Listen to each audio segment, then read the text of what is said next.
Can you So, talk about it a little bit? so the thing is that in the 1960s, okay, let's go back in history actually. So I'm pretty sure you know the Islamic Caliphate, right? Like Turkey. So Turkey at one time was not actually like a democratic republic or a totalitarian system. It was actually a democracy, no, not democracy, Islamic Caliphate. The logic of Islamic Caliphate is that there is one country which has an Islamic ruler who's an imam, who's the military and the administrative head of the country, and he dictates Islam for everyone around the world. So basically, if the imam says this is correct, we have to follow it, even if a Muslim lives in maybe India or Sri Lanka. So that is the Is it like, significance of imam. does it have something to do with fatwas in a legal sense? Yeah, fatwas are like scholars, okay, but the thing is that imam is like this military and administrative head. He's like a dictator of all the Muslims around the world. Okay. Get it? Yes, Hmm. like that. So if you want to talk about the Islamic Caliphate, it was established in maybe by the Ottomans are the first ones to establish the Islamic Caliphate. Like if you go long back in history, we have that. But now we want to talk about Pan-Arabism. So people who usually confuse the concept of Islamic Caliphate with Pan-Arabism. So what happened was this Cold War? So you're talking about Cold War. America, Russia, everyone's doing full on like they both are like messing around with each other on nukes and shit. But then suddenly Arab, right? At least this the Egyptian country, Egypt had this person named Nasser in 1960s. So Nasser had this idea is that the West has been trying to influence the Arab region for a long time. When I mean the Arab region, I also mean a part of Africa. I mean Morocco. I mean Algeria. I mean from Morocco, Algeria, and Libya towards the Yemen and Oman. So it's like a Wait, wait, very wait. big belt. So Repeat the last sentence. suppose he had this idea. Yeah, yeah. So he had the idea was that this whole belt, right, from Morocco, Algeria, and everything towards Yeah. the Oman will be one country, the Pan-Arab Republic. Hmm. So it was one country which is going to be somewhat like Russia or America, because see, America is a very big dominating force, and the opposition towards that is Russia for making a sphere of influence. So what these guys had the idea was that the Arab world will be made as a Pan-Arabic Republic. Now the idea is a very good idea on paper, because see, what happens is that you need to realize that all Arab nations are very rich. And when you combine all of that power together in a republic form, in a democratic republic form, then you can see is that them become a very powerful nation. The issue with modern day Arab is that there are many rebels there. Well, the reason for these rebels is a major reason was that the formation of Pan-Arab. So it was started by Nasser. Nasser was a very important factor in joining these nations. So the first Pan-Arab republic was formed with Egypt and Syria as one nation. So at one point in time, Egypt and Syria were like one country. So that is how it was. And then after that came Gaddafi. Gaddafi wanted Pan-Arab too. So this whole idea of Pan-Arab was going very, very well. But now you might ask that why is such a good idea was actually fucked up. And if I want to talk about the advantages and disadvantages of Pan-Arab. So advantage of Pan-Arab. The reason why terrorist attack exists today, you see Islamic State, you see all these terror organizations, right? You know what are they trying to establish? Because see, we also see the terror, we just see, oh my god, they're trying to convert everybody. But what they're trying to actually establish is what Islamic Caliphate like Turkey. If Pan-Arab was there, they would be able to combat with this radicalization because they all are Muslim countries who will be able to control the mandate of Muslim terror and everything around the world. Now the logic is that this is similar to the EU. You might be asking is that how is EU similar to Pan-Arab? Okay, okay, wait. Just before you go to you, just agree with everything. Just wanted to point out one thing. Okay, so in this statement which you made recently, you're Yeah. assuming that the primary terrorism cause is radicalization of all of these guys, radicalization of the community. But I don't think that's true, right? I think you No, already it's know not. that couple of It- other no, American causes which were into yeah, play. exactly. But our point was that. So the thing was that okay, everything was going on plan. Okay, exactly. I'm trying to tell is that everyone was like coming together. There was a big building form, ready to be named as the Pan-Arabic Republic mandate, where every country from all the Arab regions was going to come. Okay, but now the issue is that was Cold War going on. America knew that Russia is their biggest enemy. Now the issue is that Pan-Arab, right, the Arab world will be a bigger third player. So like there's three players in the big game now. Now how we compare America with Russia? If Pan-Arab was formed, then there would be like a very big chance of three big players in the game. To stop this, America used something called rebel forces. Now, see, you might be like, oh, a country has rebels in it, so it's not good. No, every country has rebels in it. Every country has a small part of rebels in it. Like how America had the Confederates. I'm not sure if they're rebels, but then they were recognized as the rebels towards the public mandate. Now, these rebels are usually weak in every country. But the thing was that this country, which is Pan-Arab, like I'm talking Algeria, Morocco, all these rebels are funded by America and Russia. And one of the main reasons why Pan-Arab was not formed was that the main reason I'll come towards it, but the second reason was that Libya had this leader called Gaddafi. So, I mean, Gaddafi has a lot of reputation around the world. Western media portrays him as a womanizer. Yes, he was a womanizer. He was a he was not very, I would say, a very representable man for the Arab world. But the vision he had was impeccable. If that vision was existing right now, we wouldn't have to depend on the dollar anymore. He had an idea of just removing the dollar as a main currency, because when you see anyone in this world right now in the 21st century, we compare everything with dollar. Libya But there realized will always be a currency with which we'll compare. It just happens to be exactly, but the dollar. thing is that the dollar couldn't be the mandate, right? See, the thing is that how currencies work is that now see you remember British, right? British pound. British pound was like a standard currency. Everyone used to compare that with every other currency. Like one British pound equal to this much rupees or this much rupiah. But then Libya had an idea is that British are able to control the pound because the people who were British had the power of the pound because they were the ones who were ruling out of land. The reason why America is able to control the dollar and use it as a mandate everywhere is because America has a sphere of influence. Now you look at Saudi, modern day, even many countries, even India itself, we are all under the influence of US, United States of America. Now, the main issue arises is that Libya had this idea is that we Arab nations are blessed with oil. We have lots and lots of oil. If you take in Afghanistan, if they were able to convince Afghanistan with the Arab mandate, which I mean, Afghanistan was not supposed to be included, but if suppose Afghanistan was there too, in a hypothetical situation, they could have formed lots of lithium resources, lots of lithium, lots of platinum, lots of resources were there. They could have easily been the richest country in the whole world. Now the rebels played a major part, but the first major part was that the thing is that Arab nations are very complicated. Now you might ask me like why everyone is Muslim, everyone has the same culture. So if I'm going to go back in history, at one time and one point of time, Iranis had captured this thing, Kaaba. So Kaaba is this holy place. Okay, so Kaaba, if I want to pull up Kaaba, Kaaba is this holy place which is very holy to all Muslims. People do Hajj there and everything. So at one point of time, Kaaba was hijacked. Everyone was like, even the Islamic world and even Muslims all around the world, even non-Muslim countries, they were like, what is going on? How weak is the force there? At the time, it was Wahhabis. Still, Wahhabis rule over Saudi, and the Wahhabis, even though they're in a minority, they're actually Sunni Muslims. But then at the same time, Sunni Muslims don't agree with them on everything because they're a bit more of a Saudi version of a Muslim. They're like a bit more deviated version of a Muslim. So that's the reason why Sunnis and Wahhabis have differences. So people were like, what is this going on? And Wahhabis were very, I would say, very kingship type people. Even the states of Yemen and Oman are ruled by not Wahhabis. I'm not sure if they're Wahhabis exactly, but they're like kingship countries. Whereas Egypt and Algeria and Morocco were ruled by democracies. So now the differing opinions were a main issue because see, if you have a democracy guy combined with a kingship guy, the kingship guy is obviously going to rule, right? He's like, I'll take the charge, but the democracy guy is like, no, I will take the charge. This whole issue caused a big power struggle there. That who's going to be the ruler of the Pan-Arab nations? Because there's no ruler, there's no concept of five rulers together, we'll do decisions together. Because then the vote will be unequal. What they wanted was a single ruler to rule over all of Arab. Everyone wanted to take charge of it. Syrians also wanted to take charge of it. Egyptians are like, no, I will take charge of it. This led to a very big hassle, thus causing bitterness among each other.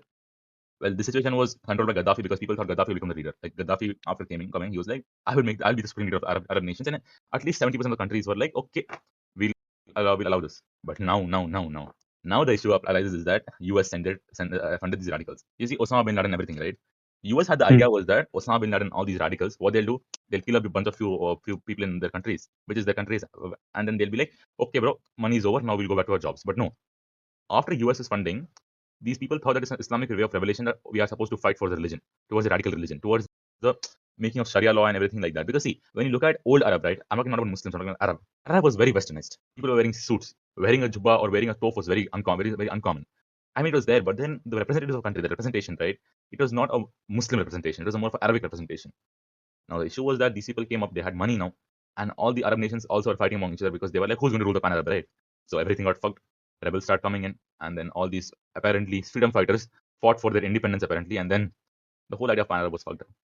Now Hmm. disadvantage of Pan-Arab. Now disadvantage would be that countries like India, right? Okay, let's see. Pakistan is our major threat. If you want to count India as a how to affect India, was that the idea was that Indians were actually liked by Arabs. Hmm. Majorly three reasons. Because when you see in the Kuwait Iraq war, right? Um, Saddam Hussein had personally ordered not to kill a single Indian. And among all the Arab wars, Indians have always been there in Arab nations somehow for jobs, for labor, and everything. Arab Yeah. Indian casualties are always low because they believe Indians are like one of their main resources, and they never like go against us, and they respect us with a lot of value. I'm talking I about wouldn't say Iraq. respect. I'll just say use us. I mean, yes, but the thing is that in such a way, our lives are saved, right? Okay. Yeah. Sure. In that way, because see, I mean, no one respects each other. Honestly, if I'm being really honest, no one respects each other. It's just that how Okay. we use them. Yeah. Okay. So the idea would be that if today in modern, if Pan-Arab was ceased to exist, if it happened to exist right now, what we would see is that India under the sphere of influence of US and Arab. So all these issues you see in India right now, right? This thing, like India had this major project along that plan. It was this pipeline. So natural gas was supposed to be supplied from the Central Asia towards the Indian subcontinent. Now the major obstacle between was Pakistan. Now see, Pakistan was a very big is a very loyalist of the Arab Republic. So if issues like this arises, the Arab Republic would be able to mandate their rule over Pakistan and thus helping us in our economic benefits and help us thus strengthening against China because see, China is a very big major competitor now. If the Arab world existed right now, they would be able to form a equal good sphere of influence around the regions in China, which would help in the depreciation of Chinese influence. In modern day politics, land doesn't make a lot of sense. It's all sphere of influence. Now, coming back to the point when I said EU was like Arab, right? So, have you ever wondered why Turkey is not in the EU? Why? Because see, Turkey first of all is a Muslim nation, and British, even though however secular they are always going to be against the idea of Constantinople being a part of Turkey. Hmm. Because Ataturk conquered Constantinople, and then it's all just like the thing is that Byzantine Empire had Constantinople. I mean, I'm going really back in history, and then the Turks just conquered it and they just made it their capital, and Hagia Sophia became a mosque. Correct. Hmm. Now this is a very big bitterness between the British, and after World War Two, sorry, World War One, my pardon, World War One, the boundaries were decided that the Constantinople will belong as a religious site. But then Ataturk didn't listen to that stuff, and then he just went on to conquer everything. He made Turkey a democratic republic, which caused a lot of bitterness with British. But that is not a good reason to stop them from joining the EU. The reason which they gave Turkey was that you can't join the EU because your human rights are very bad. But that's not a good reason, honestly, because see, Turkey has the resources. Turkey is a part of Europe, but the thing is that just Muslim. So if I want to briefly specify is that EU is basically a bunch of democratic and maybe socialist, not very socialist, but very many very little minutely socialist countries formed together in a cooperation, and they all are mainly Christian countries which fund Christianity. Now, Mm. the Arab world, I'm pretty sure the idea itself sounds Muslim, but then the idea is that if Arab world was formed slowly, at least that's the specified, that's the expected outcome is that those countries will go secular, because see, the Arab world will have a population of around 430 million. They would have Mm. enough labor, but the Arab world would attract more and more refugees and more, not refugees, I'm sorry, workers and foreign workers, which will lead towards a formation of a EU type Muslim EU. Well, that was the idea of Arab world, but it never happened because of the selfishness among leaders and then America. And thus the idea of Arab world was never formed. But it was such a good idea. There were songs written over it. People were like very joyous in Arab. Even the people, everyone supported fully. But then after the US funded a few rebels, everything got fucked. That's crazy, bro. I mean, it did not make sense at the beginning when you started speaking, but at the end, it all came together, and you Yeah. made a bigger picture, understood everything all of a sudden. That's the whole idea of the thing. I mean, if I'm being really honest, if Arab world existed right now, the whole issues in India, right, the radical issues, the Jaish-e-Mohammed and everything, right, all these motherfuckers could be controlled by the Arab world. Now you might ask me how. I mean, it's not the Islamic Caliphate, but then at least you would have some help in regulating these people, because these people believe that the holy book is this, holy book is that. I mean, see, I can understand religious sentiments, but what they are trying to do is they're asking something is the Turkish Caliphate, the Islamic Caliphate being mandated, which won't happen ever soon. And this is just actually a better picture. I mean, it's pretty scary, honestly, to have a Muslim United Nation near your country. I understand, but then you don't realize that Muslim is there, but Arab Muslim is different. Because see, Muslims around the world are Sunni, but Arab Muslims are Wahhabis and Sunnis and Shias combined. So it also mean a better unity for Muslims and better economic advantages for the whole Muslim community. I mean, it's not related to the topic, but then at the same time, it's like it'll actually be a better fucking outcome. There are disadvantages too, but then there are not that major disadvantages that you can ignore the advantages. But that is the story of Arab Republic.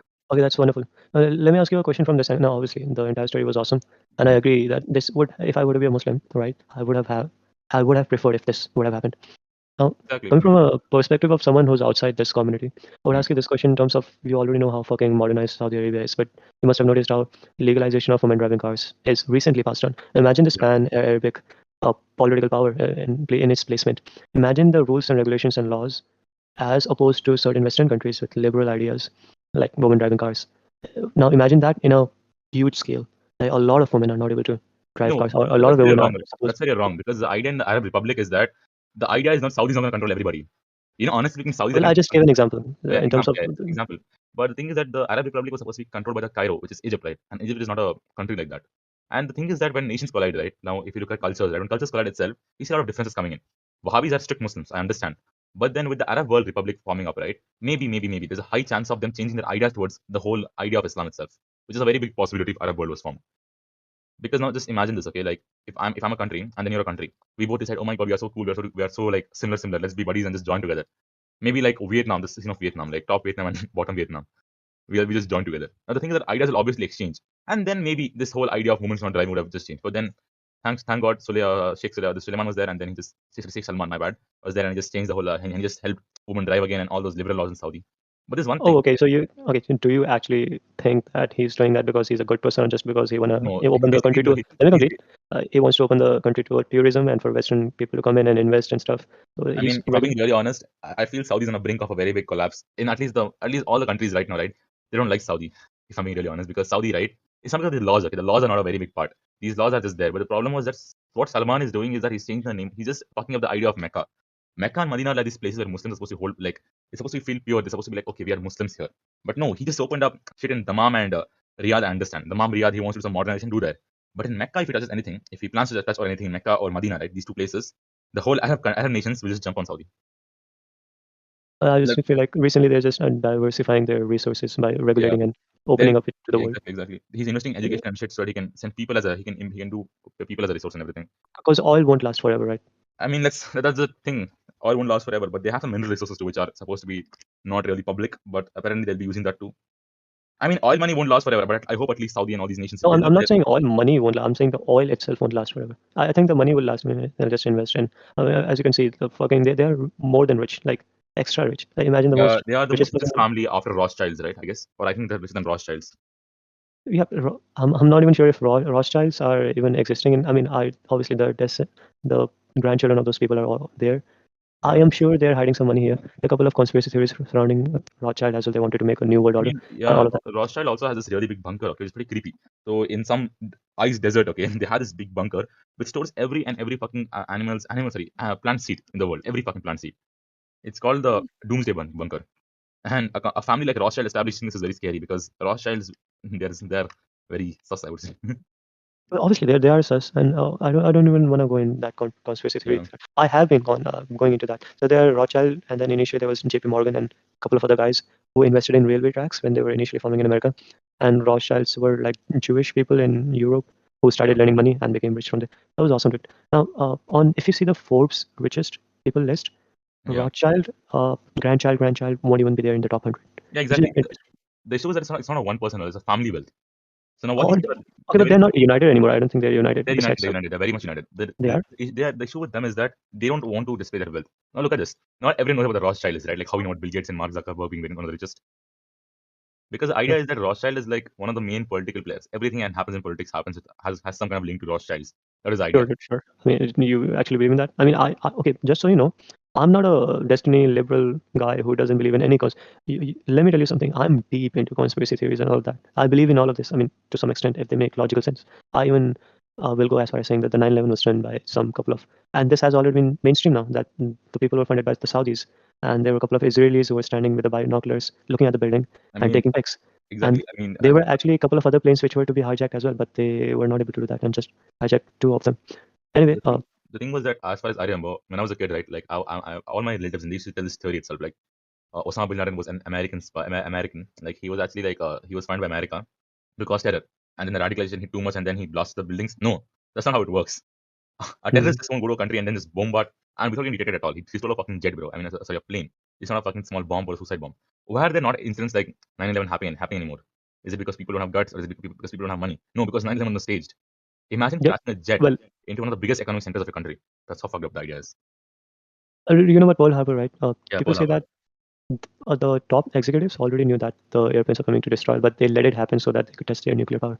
Some So people even they'll some have a people, rationalization for doing that. Yeah, go on. yeah. Some people even say that the aircraft carriers near Pearl Harbor, right? They were Hmm. destroyed first, and then the planes which are supposed to bomb Pearl Harbor didn't bomb actually.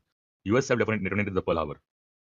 I don't think that, but It's a very unlikely theory, but the idea is that none of the survivors of the Pearl Harbor incident, right, actually saw the planes like boom dropping a bomb. This is a really fucked up theory, but then I'm not sure. I mean, it's a theory, it's a theory. I don't think we have to even go that far. I would just say that people already knew that this was going to happen. They let it happen so that they'll have a rationalization for further actions to be taken against Japan. Japan is a fucking small ass country, fogged up everything, dude. That's pretty fucking awesome of Japan, don't you think? I mean, yeah, like Japan was really like strong, bro. Japan went on. I mean, I would say the Japanese nationalism at that time, right? I am not sure what propaganda they spread to their people, but then people were dying in fucking torpedoes and all these. Oh yeah, Joe Rogan was saying that before they sent their people to like self-bomb themselves on Pearl Harbor, Yeah, they were yeah, taking psychedelic stuff like mushrooms and some cocaine or some shit. Like they were high on cocaine, and yeah. boom. Tsh. I I mean, mean, about the things that like how they used to rape a lot of people. They used to use competition to cut off as many heads with a samurai sword.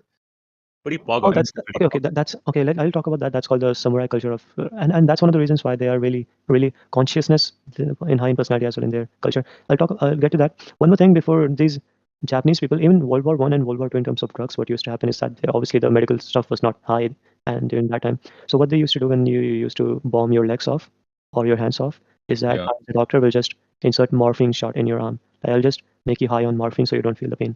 And yeah. I won't fucking do the medical procedure, and I'll just drug you up so you don't feel the pain. I was really rampant in World War One, World War Two. So I I don't mean, think it's yeah. that is in use today also. Honestly, if I'm not wrong, I think Afghanistan, right? Like all the soldiers were given morphine shots if they're injured. But the thing with Japanese is that they didn't just do morphine, but they did heroin and shit. People imagine Cocaine, heroin, yeah. a Which is fucking fine, job. which is good actually. Imagine being sane and then self-bombing yourself. I'd rather be high on cocaine than Apparently, be. US, right? Now, US is we all think of US as a very, oh my god, they're the protectors of the free world and shit. But I mean, everyone knows it's not true. But then, if you look at this, in D-Day, right? Have you heard of D-Day, the incident?